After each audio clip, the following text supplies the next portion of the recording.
వయసు 73 సంవత్సరాలు. అప్పటికే 2 బైపాస్ సర్జరీలు అయ్యాయి. అనారోగ్య సమస్యలు వేధిస్తున్నాయి. అనారోగ్యం శరీరానికే తప్ప మనసుకు కాదని, మనసును దృఢంగా ఉంటేనే ఎటువంటి సమస్యలైనా అధిగమించవచ్చునని నిరూపించాడు ఆ వ్యక్తి.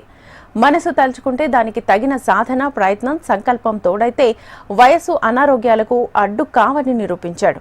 లక్ష్యాన్ని ఛేదించడంలో పట్టు విడవని పట్టుదలే విజయానికి దగ్గర చేస్తుందని నిరూపించాడు ఆ వ్యక్తి. ఈ నేపథ్యంలోనే జాతీయ స్థాయి పవర్ లిఫ్టింగ్ పోటీల్లో పాల్గొని ఏకంగా 4 బంగారు పతకాలను సాధించాడు. భారతదేశ చరిత్రలోనే నిలిచిపోయే ఘనతను సాధించి ఔరా అనిపించాడు. ఇంతకు ఎవరా వ్యక్తి? కేరళలో ఆగస్టు 2 నుంచి 7 వరకు నిర్వహించిన జాతీయ స్థాయి మాస్టర్స్ పవర్ లిఫ్టింగ్ పోటీల్లో పాల్గొని 83 కిలోల విభాగంలో 4 బంగారు పతకాలను సాధించాడు. 73 ఏళ్ల భద్రాద్రి జిల్లా సిటీ స్టైల్ జిమ్ క్రీడాకారుడు డివి శంకర్రావు.